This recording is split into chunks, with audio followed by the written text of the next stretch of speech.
বিশাল জঙ্গলে বাস করত এক ধূর্ত, লোভী আর অত্যন্ত বদমাশ বাজ পাখি। তার নাম ছিল কালিকা।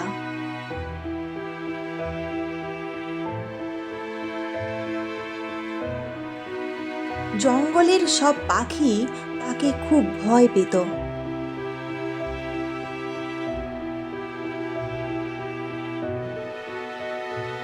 নিজের শক্তির জোরে সে দুর্বলদের ওপর অত্যাচার করত। জঙ্গলের পশ্চিমের গাছে একজোড়া চড়ুই তাদের বাসা বেঁধে এক সন্তানকে নিয়ে সুখে থাকত। সেই সুখ তাদের আর সইল না। একদিন কালিকার নজরে এলো। কালিকা হঠাৎ বজ্রগতিতে নেমে এসে ছানাটিকে তুলে নিয়ে গেল।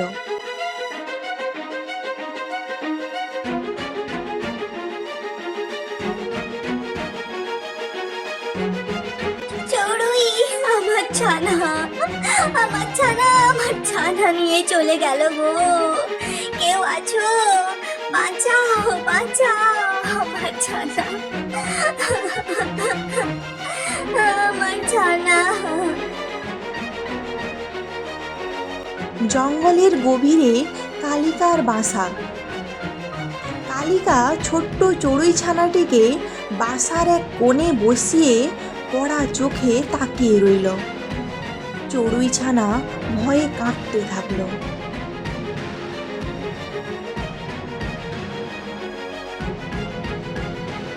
তোর নাম কি?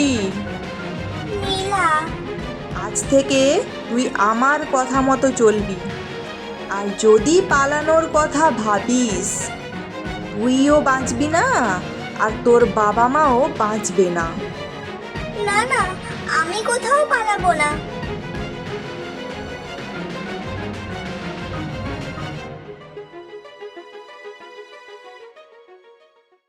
কয়েক মাস পরে, দেখে শেখ মানুষের চোখ এড়িয়ে কিভাবে জিনিস চুরি করতে হয়। এক মুহূর্তে উড়ে গিয়ে ছুঁ মেরে তুলে আনবি। দেখ দেখ আমি কেমন করছি, দেখ ভালো করে দেখ। প্রতিদিন মানুষের বাড়িতে চুরি করতে পাঠাতো ছোট্ট নীলাকে।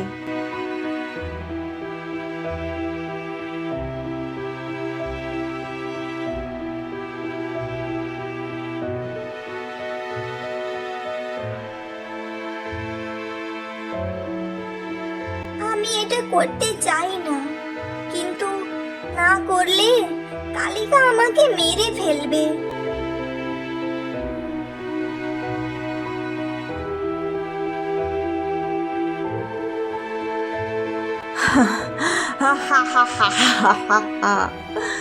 বাহ, খুব ভালো কাজ করেছিস, খুব ভালো।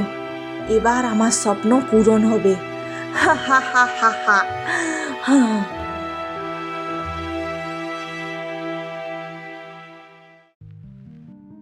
একদিন খাবার আর ধনসম্পদের খোঁজে আকাশে উড়তে উড়তে কালিকা রাজপ্রাসাদের ওপর এসে পৌঁছালো।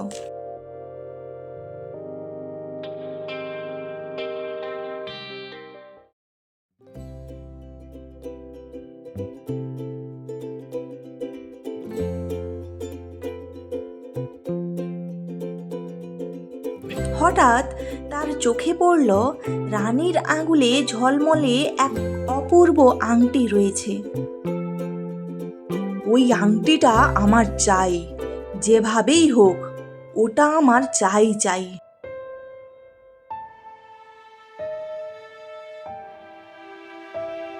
শোন, আজ তোর জন্য একটা বড় কাজ আছে। কি কাজ? রাজপ্রাসাদে যাবি, রানীর আঙুল থেকে আংটিটা চুরি করে আমার কাছে নিয়ে আসবি। কিন্তু ওটা তো রাজপ্রাসাদ, ধরা পড়ে গেলে তখন কি হবে? কোনো কিন্তু নয়, আমার আদেশ মানতেই হবে। ওই আংটিটা আমার চাই চাই, বুঝলি? যা ওটা নিয়ে আয় আমার জন্য। হে ঈশ্বর, আমাকে ক্ষমা করো, আমি এটা করতে চাই না, কিন্তু না করলে কালিকা আমাকে বাঁচতে দেবে না।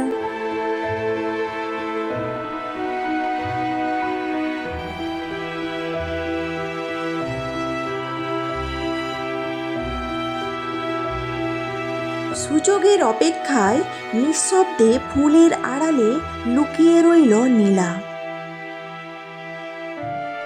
এক মুহূর্তের সুযোগ, আর ঠিক তখনই নীলা আংটিটি মুখে করে নিয়ে উড়ে পালালো। কেউ ধরে আংটি, পাখি আমার আংটি নিয়ে উড়ে পালালো। প্রহরী, প্রহরী, ধরো ধরো আমার আংটি। মহারাজ, মহারাজ, আমার আংটি, একটা চড়ুই পাখি আমার আংটিটা চুরি করে নিয়ে পালিয়ে গেছে মহারাজ। সৈন্যরা, ওই পাখিটাকে ধরো, আংটি ফিরিয়ে আনো।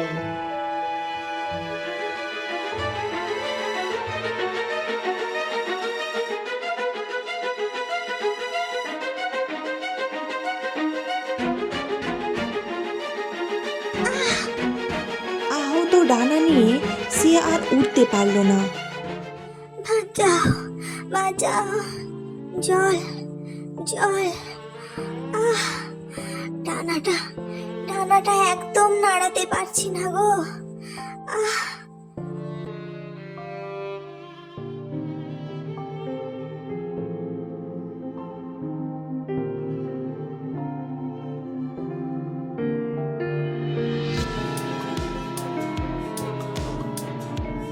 হায় রে, কি এমন নিষ্ঠুরভাবে ওই ছোট্ট পাখিটাকে আঘাত করেছে। একটু কষ্ট সহ্য করো বাবা, তারপর দেখবে তুমি ভালো হয়ে যাবে। এই নাও বাবা, একটু খেয়ে নাও, খেয়ে নিলে দেখবে শক্তি ফিরে পাবে।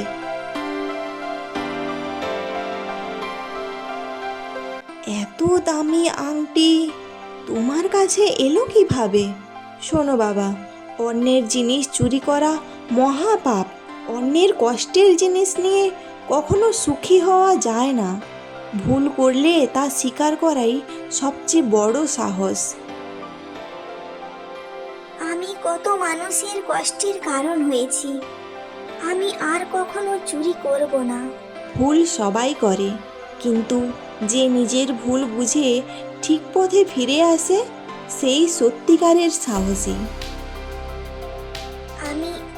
আমি যদি আংটিটা ফিরিয়ে দিই, কালিকা আমাকে মেরে ফেলবে না তো?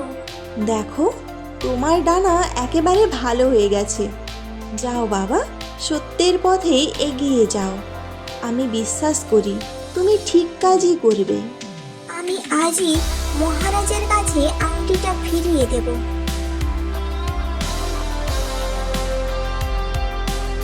সত্যের পথ সহজ ছিল না, তবুও ছোট্ট চড়ুইটি সাহস করে রাজপ্রাসাদের দিকে উড়ে চলল।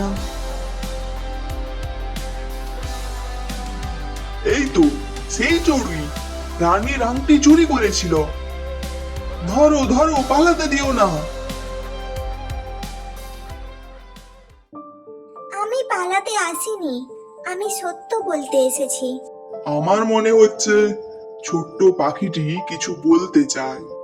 মহারাজ, আমাকে ক্ষমা করুন। আংটিটি আমি চুরি করেছি, কিন্তু নিজের ইচ্ছায় করিনি। আমাকে ছোটবেলা থেকে জোর করে চুরি করতে শেখানো হয়েছে। মহারাজ, ছোটবেলায় একটা বাজ পাখি কালিকা আমাকে আমার বাবা মায়ের কাছ থেকে ছিনিয়ে নিয়ে যায়। তারপর ভয় দেখিয়ে বছরের পর বছর মানুষের বাড়িতে চুরি করতে বাধ্য করেছে। এই আংটিটিও তার আদেশেই চুরি করেছি। এত বড় অন্যায় নিরীহ প্রাণীদের উপর অত্যাচার করেছে, আর পার পাবে না। সৈন্যরা, ওই অত্যাচারী বাজ পাখিকে জীবিত ধরে আমার সামনে নিয়ে আসো। তার অন্যায়ের বিচার আজই হবে। যথা আজ্ঞা মহারাজ।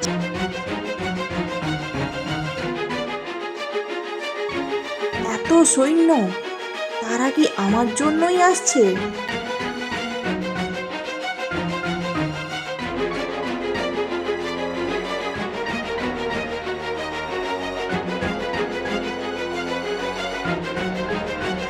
ধরা পড়েছে, এবার মহারাজের কাছে চলো। নিজের শক্তির অপব্যবহার করেছ, দুর্বলদের কষ্ট দিয়েছ এবং অন্যায়ের পথে ঠেলে দিয়েছ। আজ থেকে তুমি কারাগারে বন্দী থাকবে। তুমি ভুল করেছিলে, কিন্তু নিজের ভুল স্বীকার করে সত্যের পথে ফিরে এসেছ। তাই আজ থেকে তুমি সম্পূর্ণ মুক্ত। ধন্যবাদ মহারাজ, আমি আর কখনো অন্যায়ের পথে যাব না। বহু বছর পর ছোট্ট চড়ুইটি সত্যিকারের স্বাধীনতার স্বাদ পেল। এসেছো বাবা, তোমাকে আবার সুস্থ দেখে আমার খুব আনন্দ হচ্ছে। এরপর থেকে চড়ুইটি আর কখনো চুরি করেনি। সে সবার বন্ধু হয়ে সুখে শান্তিতে জীবন কাটাতে লাগলো।